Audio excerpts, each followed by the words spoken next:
I'm Al Mattingly, the Daviess County Judge Executive, and I'm very happy and pleased to have the Mayor of Owensboro, Tom Watson, with us today. I have Harry Pedigo with us from the St. Benedict's Homeless Shelter, and as the chairman of the Homeless Council of the Ohio Valley. And I have Andy Ball with us from the Daviess County Emergency Management.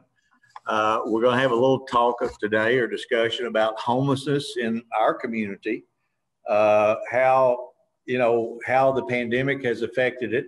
How can we best help those who are less fortunate than us, those who are homeless?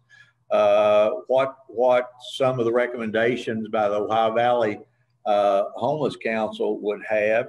And I'm going to really start out by calling on Andy Ball. So unmute your mic there, Andy. And I got notice that tonight we're going to have a White Flag Day. So tell the folks who are watching what White Flag is, how it came about. And by the way, folks, if you have any questions regarding homeless, if you on this Facebook page, there is a section where you can submit those questions.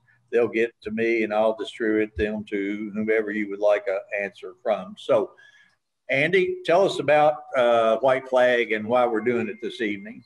Sure. Thank you, Judge. Again, Andy Ball, Director for Daviess County Emergency Management. White Flag we created about 6 winters ago as an initiative by the city, the county, and my agency, Emergency Management, in cooperation with the Homeless Council of Ohio Valley.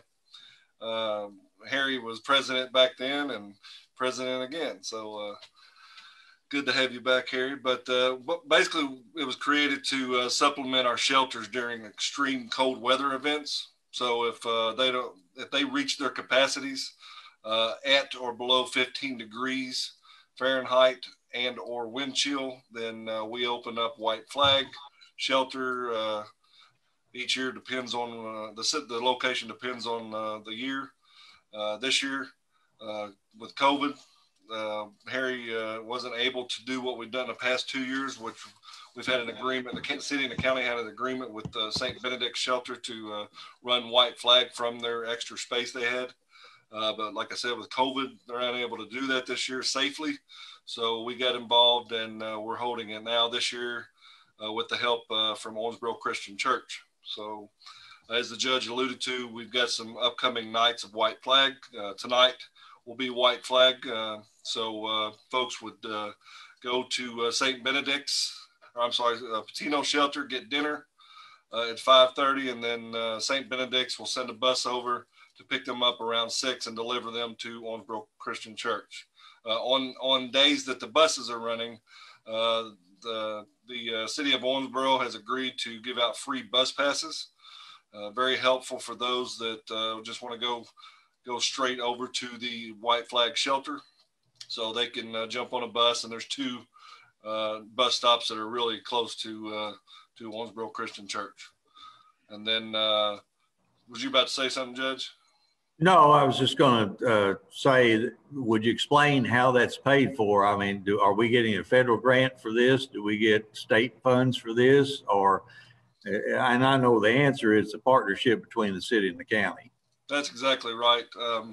We basically split the cost of the White Flag. The food is taken care of by the shelters, and then transportation is taken care of by city, and then the big cost to it is the security for it, because we don't want to put anybody in an unsafe environment. So we hire security to make sure that we're doing everything safely. But yeah, it's a split cost.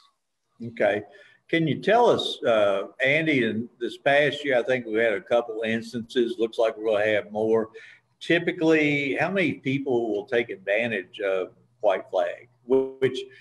And what White Flag says is, we're open, you come, as long as you don't create a problem or an issue, you're welcome in, and we're not judgmental.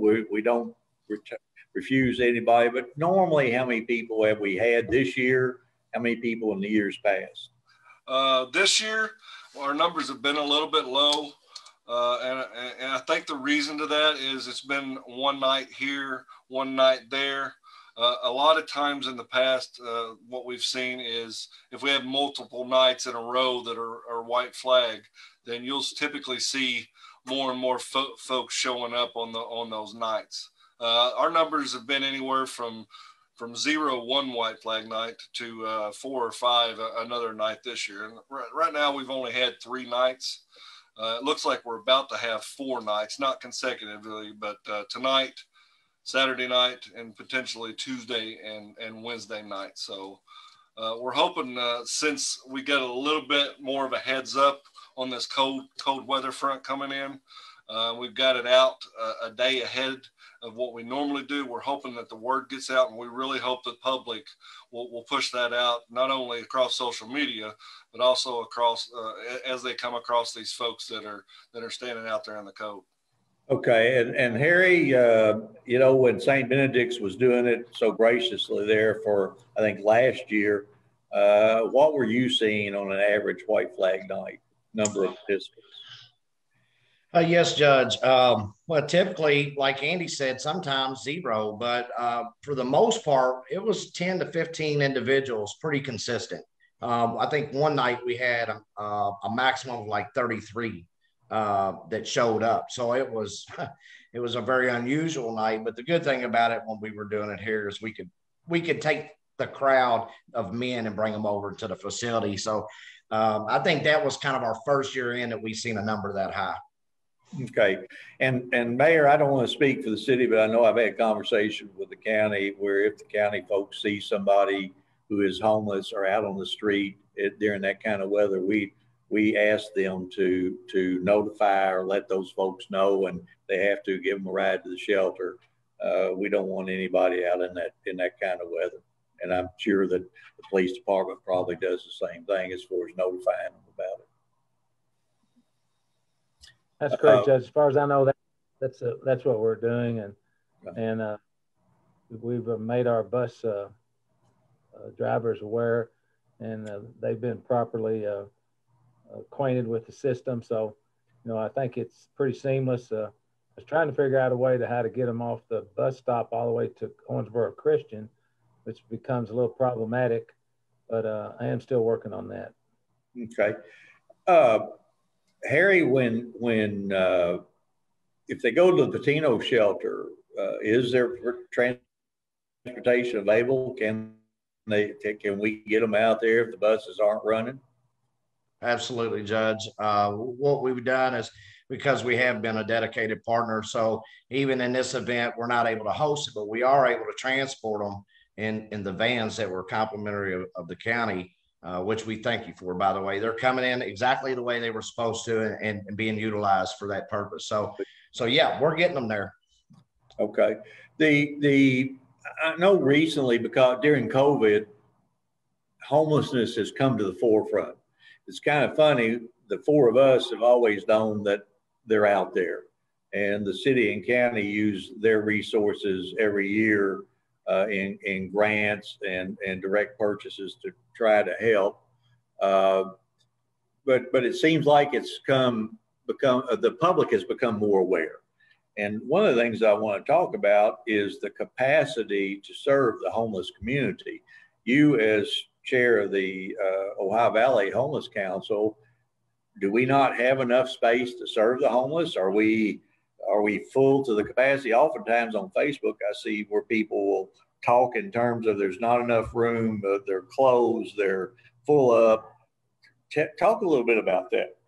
Yeah, that's a good question that you bring up, Judge. Actually, Owensboro is very resource rich when it comes to helping those that are marginalized and the homeless.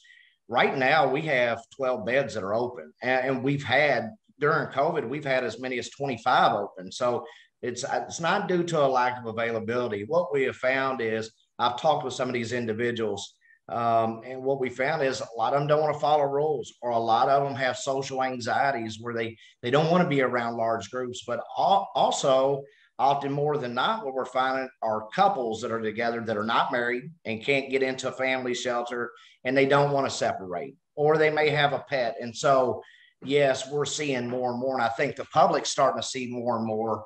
because of choices that people were making. And, you know, a lot of them, I just told my guy the other day, he said, I choose to live outside. I enjoy it. I'm stress-free and I have no worries. And you can't help but kind of embrace somebody like that, but also you want them to know that they don't have to live like that and provide solutions.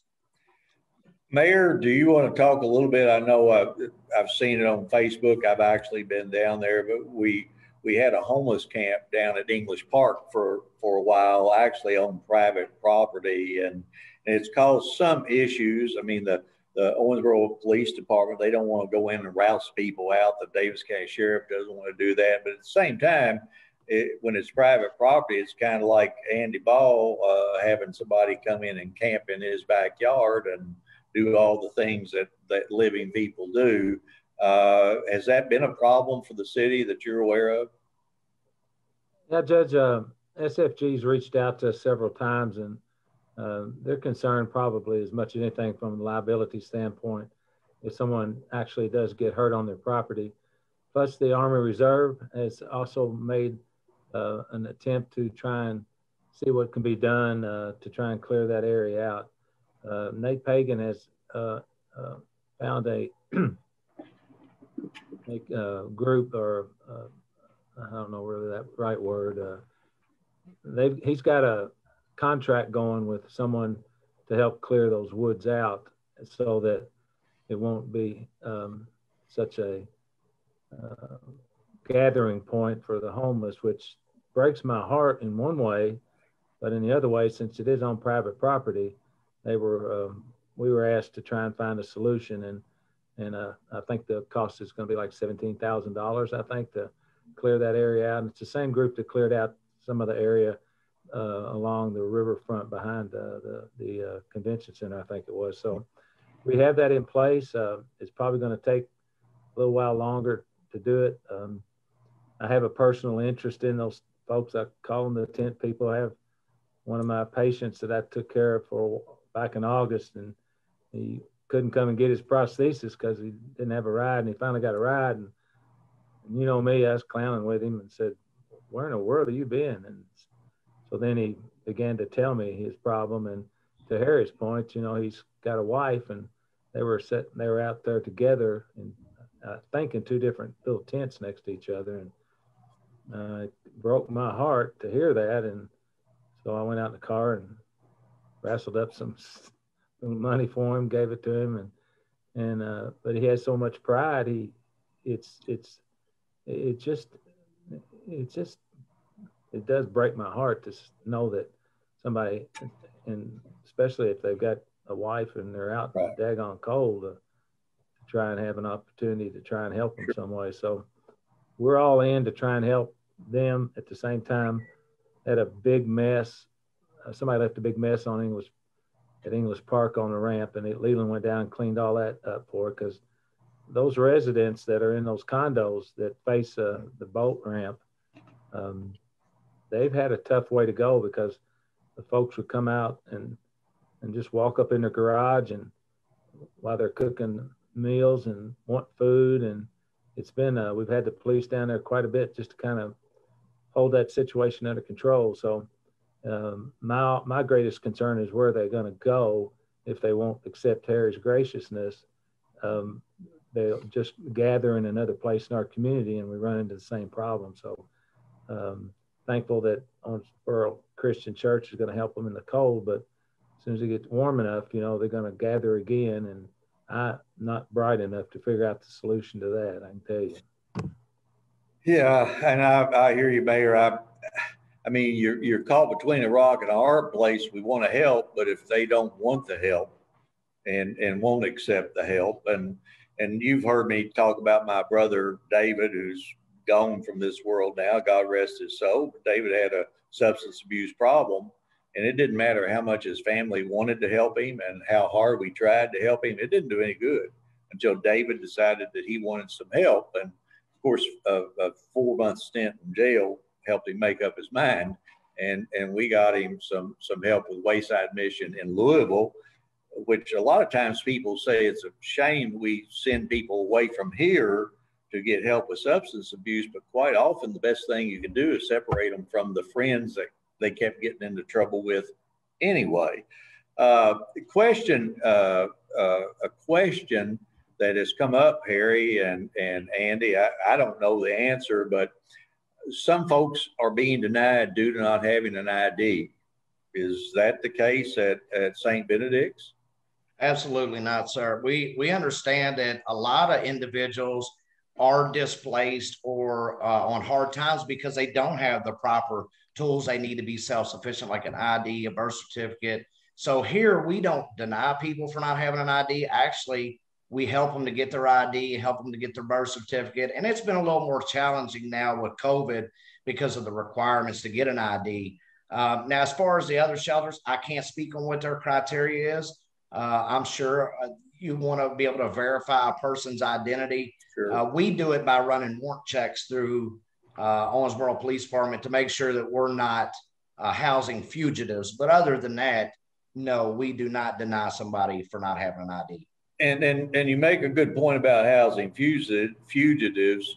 I know there are a lot of really good people, good and gracious people in Owensboro trying to help a lot of folks, particularly at the tent city and some other places. But in the end, there was no security there, and there were some issues down there.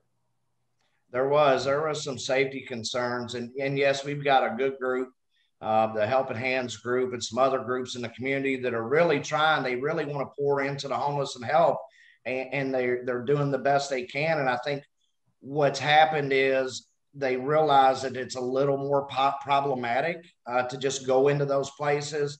And so, they've reached out. I've talked with them and worked with them, and they've been phenomenal to work with. And yes, they've changed their focus on how they want to help individuals. And, if we're not careful of how we do it, we can be enabling somebody. And so, we want to make sure that we can educate the community on the proper way to help an individual that's on hard times. Because I can tell you that anybody can tell me, hey, I choose to live on the street. That's fine that you do, but I can tell you don't enjoy it. There's no way that somebody can enjoy having to stay warm and having to survive almost as being feral and think that it's okay. Or we just become comfortable, and because I've been there myself, we become comfortable in the bottoms of our pits, and we find some kind of security there, but it's not that we want to be there. So, well, Harry, and you just made mention of what I was going to do. Won't you tell people, if you are comfortable, what did you go through? Why are you such an expert? What makes you such an expert?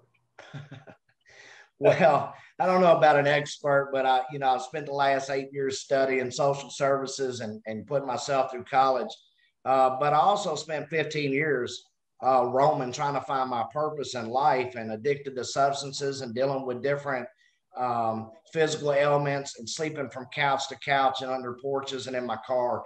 And in my mind, I was just being a grown man doing what I wanted to do.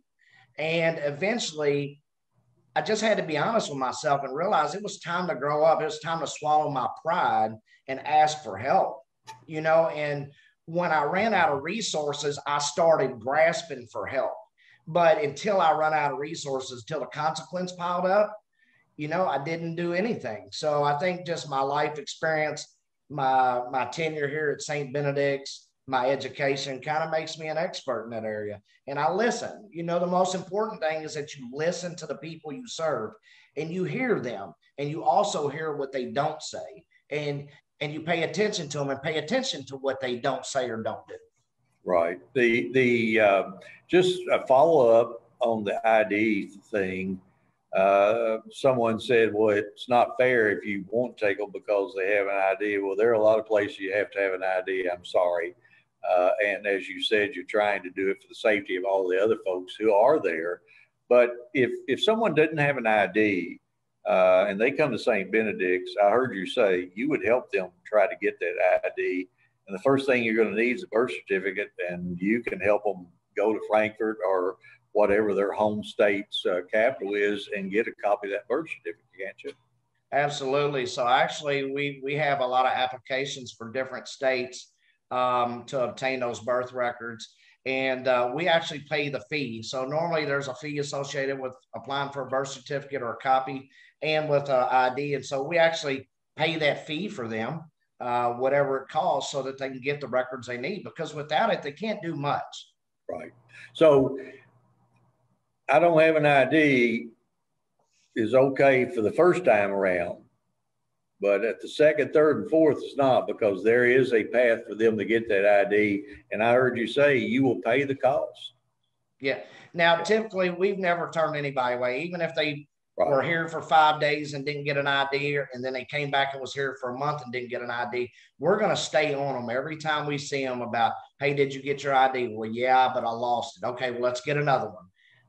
And we're just persistent in that area. You have to be, because people's circumstances change. You know, they may leave here and get locked up, or leave here and go to a friend's house and be put out, but not be able to take their belongings with them. So we're pretty lenient in that area, and graceful and merciful. I can tell you, I don't know anything that will keep somebody from coming in St. Benedict's will be a warrant. That's the only reason you wouldn't come in here. And we're still going to let you in, but if the warrant check comes back, OPD is going to be here to get you. Right. Okay. Mayor, I've noticed in the past, we had quite a few people out on the street soliciting funds. I know that's been an issue for as long as you've been mayor. I served on the city commission and now as judge. I don't know that there's a lot that we can do about them on public places, is there? No, I don't think so. You know, it's, I have to turn that over to the legal staff, since I'm a part-time elected official. So I've not seen anything that would make me believe that we had a whole lot of control over that situation. And you don't mind me adding to the ID situation. Sure. That was one of the problems with the young man that I took care of. He had no ID.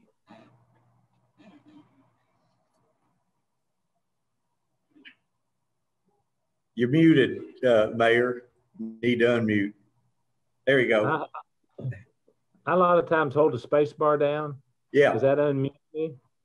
And maybe it's just temporary, but but not having that ID not only is problematic for other things, but it's also problematic for getting them on Medicaid that can help them with their medical supplies and their medical issues. That we ran it took us from August until almost December the 15th to get this young man squared away. So to that point, if you can encourage them to get that ID, there are Medicaid opportunities for some of these people that might even go further than just the food and shelter, but also some mental health help as well. I know, just to go back to the soliciting, if I'm not mistaken, the county attorney said that we can't pass a law to keep them off of public property. We certainly can keep them out of the middle of the streets, because that's public safety. Several weeks ago, I saw a couple of folks who were soliciting at the bypass and Highway 54. If you know anything about Owensboro, Daviess County, probably one of the busiest intersections that we have in the community. They were walking out into the street with buckets, orange vest on.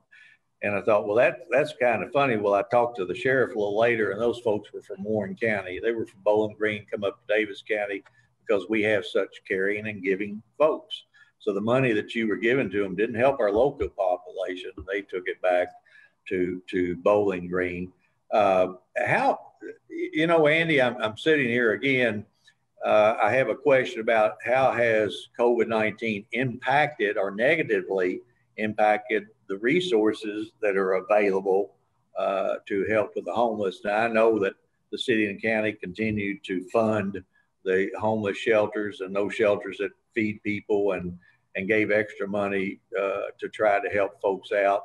How has it impacted the ability for you, Andy, to get supplies, personal protective equipment and those kinds of supplies that we could distribute to the shelters so that they can make the folks who are there safe?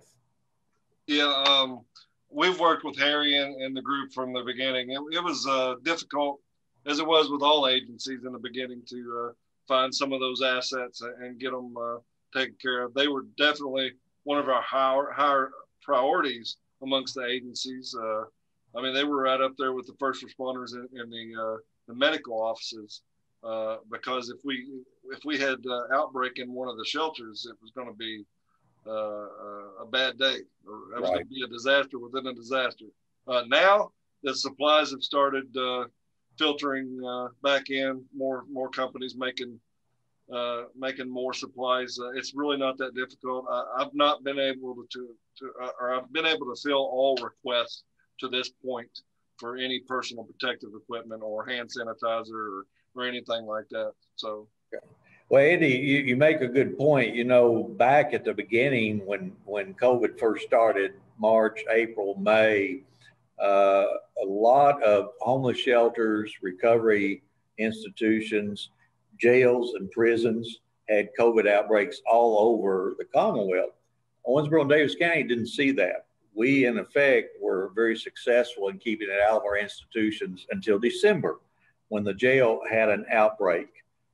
We got that one under control, had another outbreak not too long ago, and I know one of our recovery centers has had an outbreak. So we, in effect, did a pretty good job in delaying the onset of those things, particularly when it was going to be critical regarding the number of beds that you needed at a hospital facility. So we delayed it.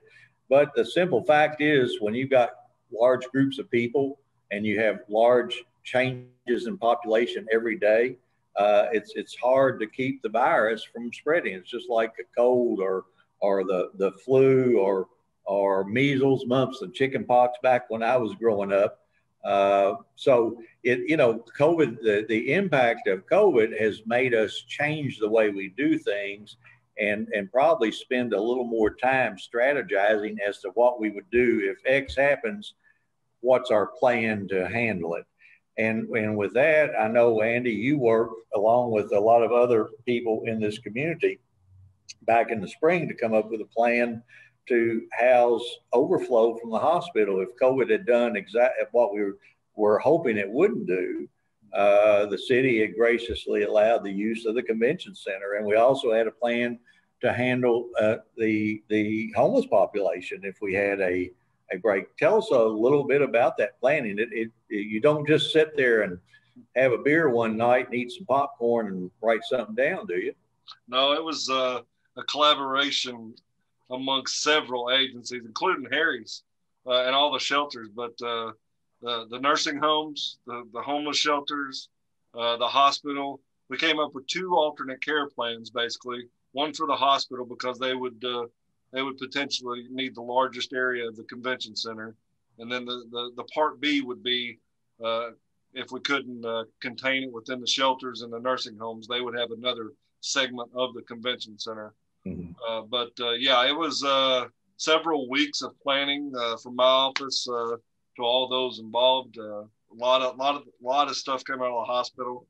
Yeah, it was good for emergency management, because that's what we do. And it's really pandemic planning is not one of the things that's on the top of your list normally year to year. So this really helped us out and helped the community out. And it's not just going to be for this event. We'll have that as we need to, be flexible, but we'll have that for future planning as well. Right. I have a question here that says, if camping is preferred, and I don't know who said that camping was preferred, but if camping is preferred for those who are homeless, is there an option for camping shelter? Could this be provided?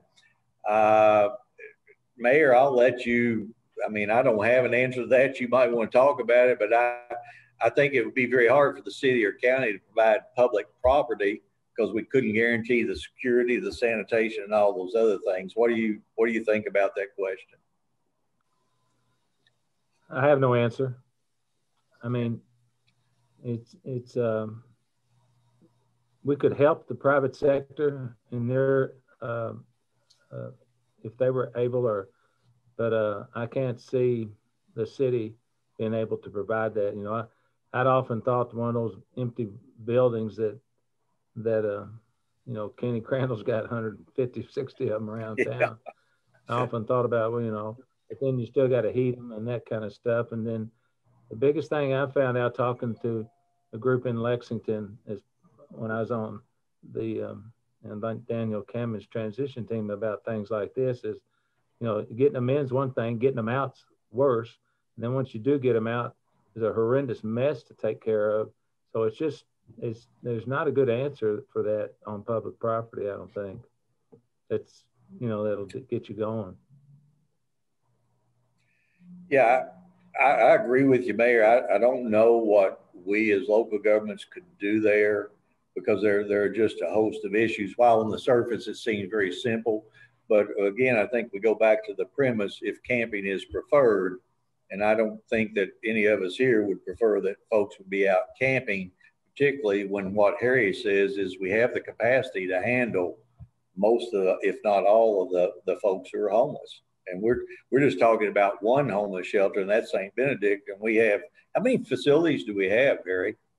Well, 5 that are direct, you know, dealing with emergency homeless situations. Okay. That doesn't count the other 4 or 5 recovery centers that are still right. housing people that are have substance use related disorders that are homeless. So okay, so we have 5, 6 to 10 facilities, and I know that you continually talk to each other to see if I don't have room, do you have room? Absolutely. Probably the biggest need is for families. I would guess we probably do not have as many as we need for families, and probably shelters for women. Well, you know, women's definitely an underserved population. Right now, I believe Crossroads is only able to house 5 due to COVID, and they were able to house 20. So that's a drastic cut. And then you have, like Pedigo works great. I know they're still taking people. We actually just got a lady in there that came from the camp, actually. And so I think what you see with the couples is not that we need more family shelter beds, because since the Nikki Hayden apartments, they've been able to kind of expedite that process, that transition process at Pedigo. But I think where we see one of the barriers is you have couples that are together that are not married, and a family shelter just won't take in a couple that's not married. Sure. And so trying to get those individuals to separate is almost impossible, which I totally understand. And I think that's where a lot of the issue is. Okay. You mentioned Nikki Hayden, Mayor. I just saw, or I think I read, where he'd been inducted in the Hall of Fame. Is that correct? That is correct. Hometown boy. Hometown boy. Yeah, he was, go ahead. Several years ago, he got in the Kentucky Hall of Fame, and then now it's national. Yeah. Wow. So I've got a question here. It says we have several folks who are homeless due to eviction. How does the eviction freeze work? What do people do if they are in the process of being evicted? Can the mayor's office help? Mayor, the Human Relations Commission probably could better answer that for folks. I don't have Claude here, my attorney here, or county attorney. I think the eviction freeze, Harry, you may know, was extended to the 31st of March, if I'm not mistaken. So I can't answer those questions. Mayor, can your office help?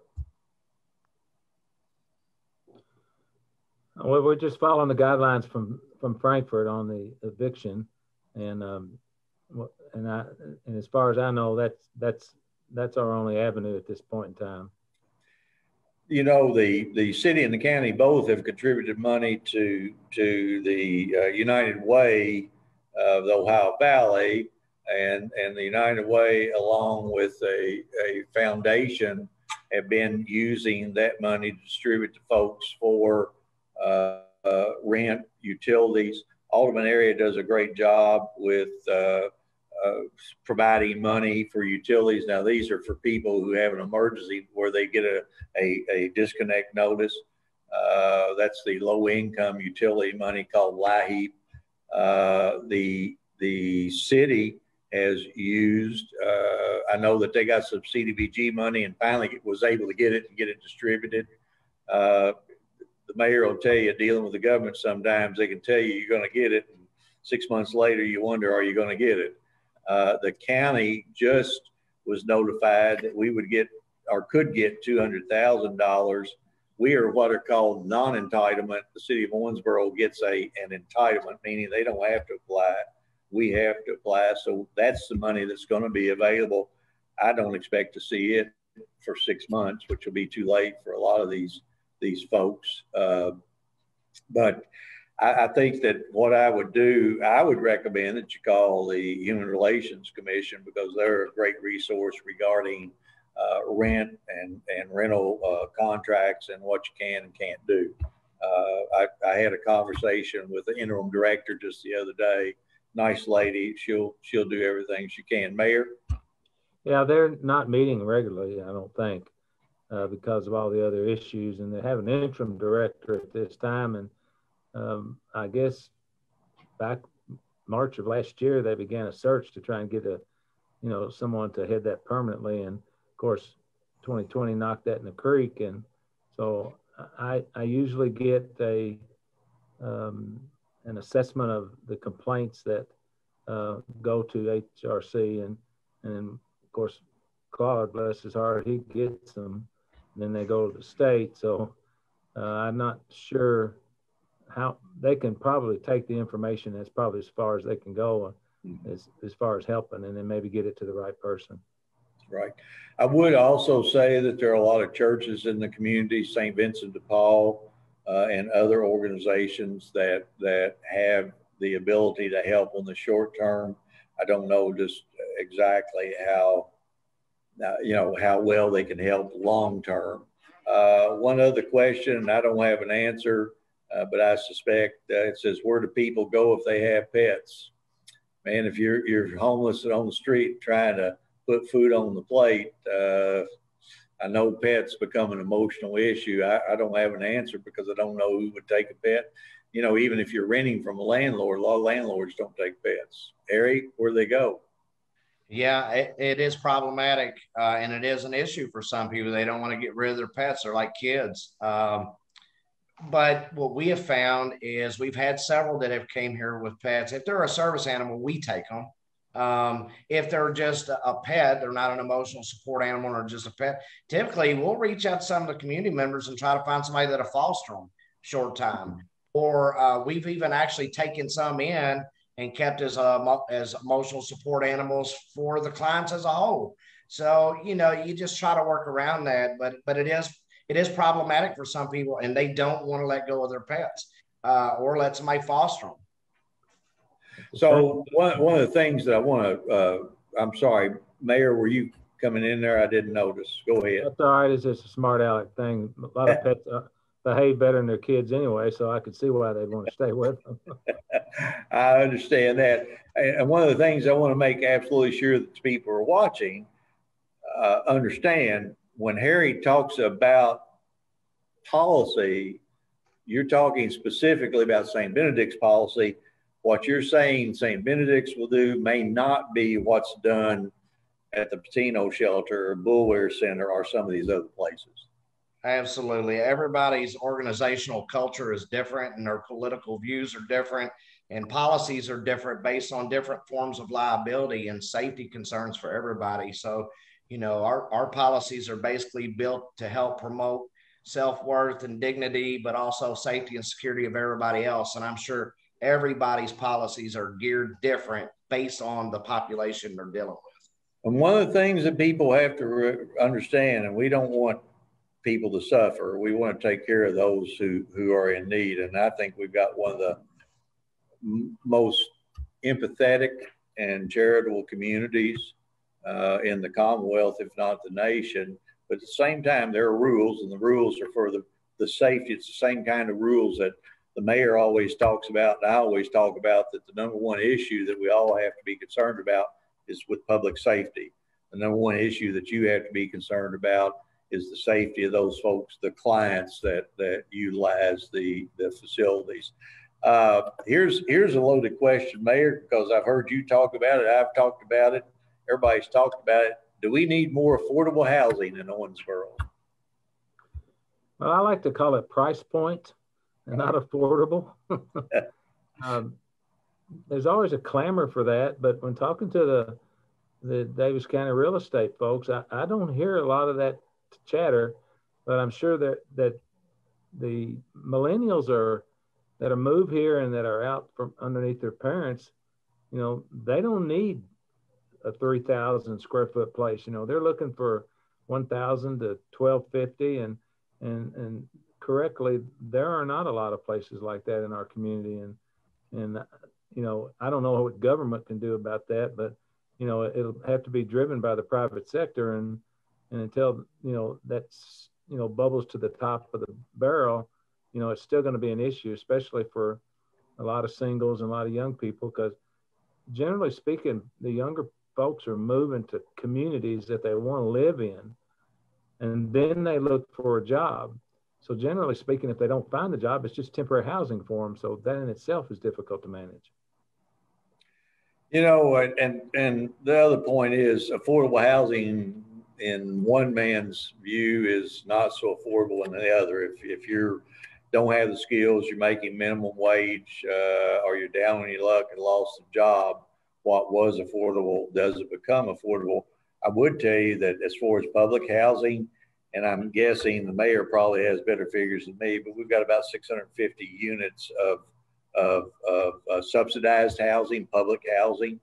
And if you just figure the 3 people per unit, that's over 2,000 people in a city, in the city of Owensboro, where you've got about 60,000 population. So that's about 3.5% of the population could live in that housing. It's all based on income. HUD and Section 8 is available. I don't know how hard it is to get. There are a lot of rental homes out there that you can rent for $700 roughly, and I hear of people who are paying $200 a week for a room in a motel. So I mean, it all depends on what you think is affordable, and you know, the problem with a house versus a hotel room is, with a house, I've got to have a deposit for utilities. I have to have a deposit for the rent. I have to, a lot of people just can't come up with that kind of money. So yes, Mayor. Yes, and Shauna Boone does a great job with our public housing, and there was an issue, and she called and asked for some guidance, and you know my term, you can't apply logic to the government. Well, it's difficult to get in those properties, even if you've got maybe an opportunity to have subsidized housing.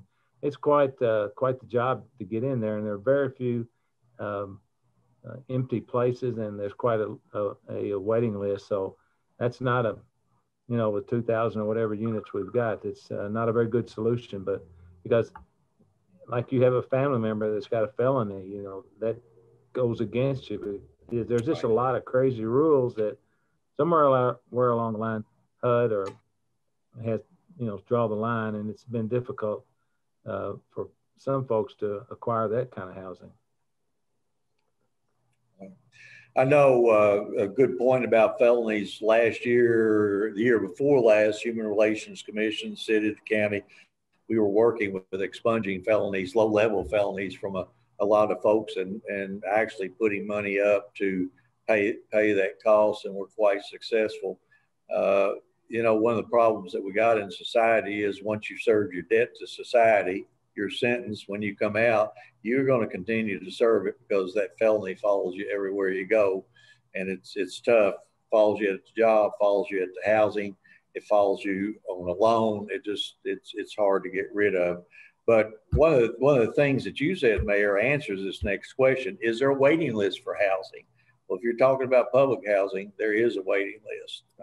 It's my understanding that there is. The last time I was talking to them about that, and because we just had to reappoint some folks on that board, and so I got some information, and you know, that I think that changes periodically, but it's my understanding that they're pretty full. Right, and I would just encourage you, if you're moving in that direction, don't give up.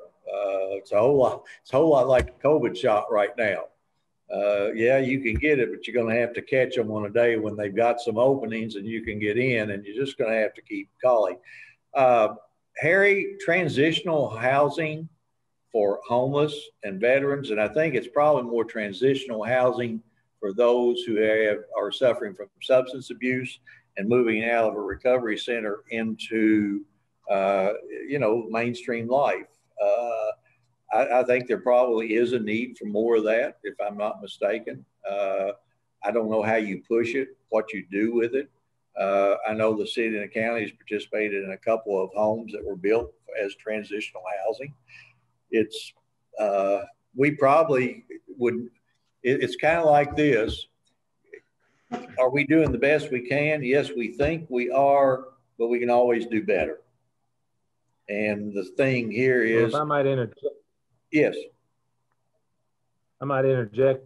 That's part of the new regs that are affecting the folks in the Pedigo shelter.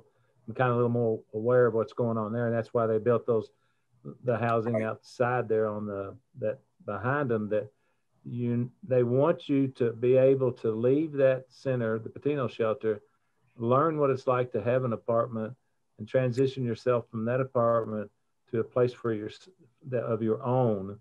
And there runs a little rub too when you try and figure out a way to get those people out of the transitional housing, but you can't keep them in the Pedigo shelter because of the funding source that they have. They've got to transition them out as soon as possible. Sure. So the answer probably is yes, we could use more of both, but Harry, I ask you, so answer. Yeah, to my knowledge, there's about 20 transitional housing units in Owensboro, and 5 years ago there wasn't any. St. Benedict's has a couple. Ours are for people transitioning from homelessness, not substance abuse facilities. Now they are sober living, so that means you can't get high or drunk in there. But we're trying to address chronic homelessness because it becomes a form of being institutionalized. Repetitive action over and over constructs a barrier that hurts somebody in becoming self-sufficient. And so, to my knowledge, a lot of the other sober living transitional homes around town also are starting to work with some of the homeless that don't have substance abuse issues as well. So, okay. But there is a lot. We could always use more. When we talk about homelessness and we talk about veterans, we're always talking about adults. But I saw today where Vicki Quisenberry and her group have finally found a home, we think, for those high school kids who are homeless or near homeless. How big a problem is that in our community? High school kids? Yeah, young people. Yep. It's a growing problem. It is a growing problem. In a lot of cities, they have what's called youth shelters, which is considered 18 to 25. We're seeing more and more kids age out of the foster care system and do not want to recommit to the state. And they show up here at 18 years old on the day of their birthday. So it is something that's growing. And what we try to do is, like with those individuals, if they don't, the longer they're here, the more their chance increases of being high risk for chronic homelessness. But if they can come in, get a job, be guided, they can be out and on their own within about 6 months and be successful. Well, I think, homelessness in young folks and the youth is probably a whole lot like substance abuse, and why the city and the county funded a teen drug court, because we felt that if we can get them early, it's a lot easier to transition them into the mainstream of life, as opposed to letting them go until they're adults and they've been in and out of jail. It's really difficult to change those people's habits. But if you can get them in when they're young, they're a lot easier to teach and to help, I think. Point in time count. Back, that used to be a big thing, Harry. Now, I understand last year, COVID and all that, but talk a little bit about point in time count. Andy, I think you guys were involved in point in time count too. Tell me why we have that and what goes on.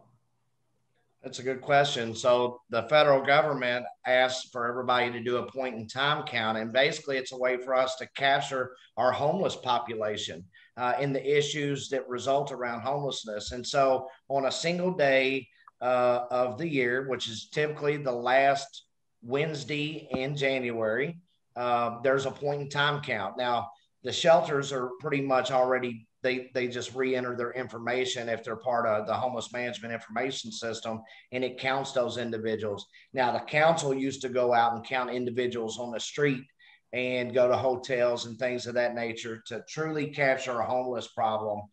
The council had voted about 2 years ago to back out of that, because what we were finding was the numbers are not accurate, because on that given day, yes, you've got so many people, but if that day's 9 degrees outside, you're not going to find people that are homeless. They're going to be somewhere, right?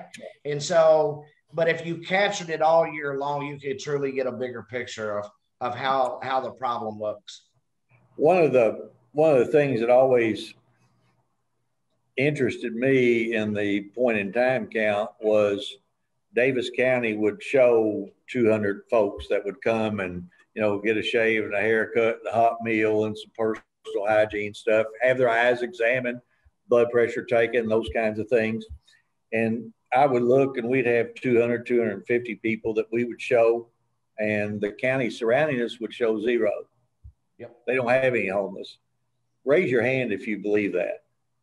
I mean, it's just, and again, one of the things I think part of the reason, and if you would, that anecdote that we shared, I think we talked about early on, I had people who were being bussed into Owensboro and Daviess County from other counties because they knew that we would take care of them.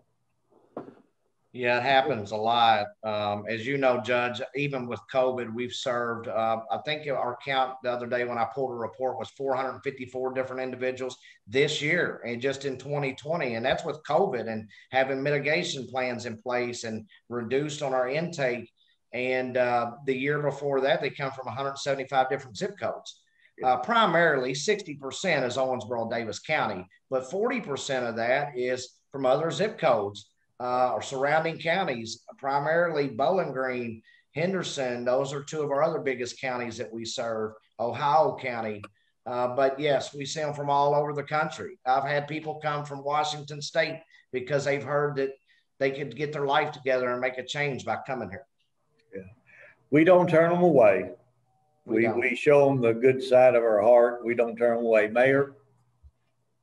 I have to apologize. I've got a point in time right now to take care of somebody. Okay. So I apologize. I'm going to have to leave. Great discussion. It's ongoing, I'm sure. Yeah. And please know our door is open at City Hall to try and help in any way we can. And thank you for all you do. Appreciate you. Mayor, thank you for being here. And I can tell everybody, I know what's in your heart. I've seen how empathetic you are to people who struggle. So thank you for what you're doing. I only have one last question, and it says, if someone needs help, do they just show up at the shelter, or do they need to call and make an appointment? Absolutely not. We're an emergency shelter. So as long as they're here by 10 o'clock at night, you've got a good 14-hour window to get here. We'll take them in. And even then, if it's raining outside, it's 11 o'clock, we're going to take somebody in. We remember what it's like. Okay. And what they're going through. And lastly, St. Benedict's used to be a nighttime only shelter. Don't you now provide for daytime? Absolutely. Now we're a 24-hour facility. We provide counseling services, case management, transitional housing programs. We help people with their first month's rent that are living here. You can't just walk in and get me to help with your rent. But if you're living here and you're bettering yourself and you're working a job, we help them establish their footing. And so, yeah, and we have the Women and Families Day Shelter, maternal home for women that are in crisis pregnancies, the Veterans Home, which is more of a permanent supportive housing solution for veterans. So, yeah. Okay. I'm going to go around one more time. Andy, do you have anything you want to say or add, or any wisdom that you want to impart? No, I just want to thank Harry for everything that he does. He is very involved with the homeless, not just with St. Benedict, but he's always been there for the HCOV. When nobody else would step up at certain times, Harry said, "I'll do it." And he's already got enough on his plate. 3 weeks ago, he came to me just out of the blue and said, "Hey, I think you, me, and a few others need to develop a homeless task force so that we can better educate the community."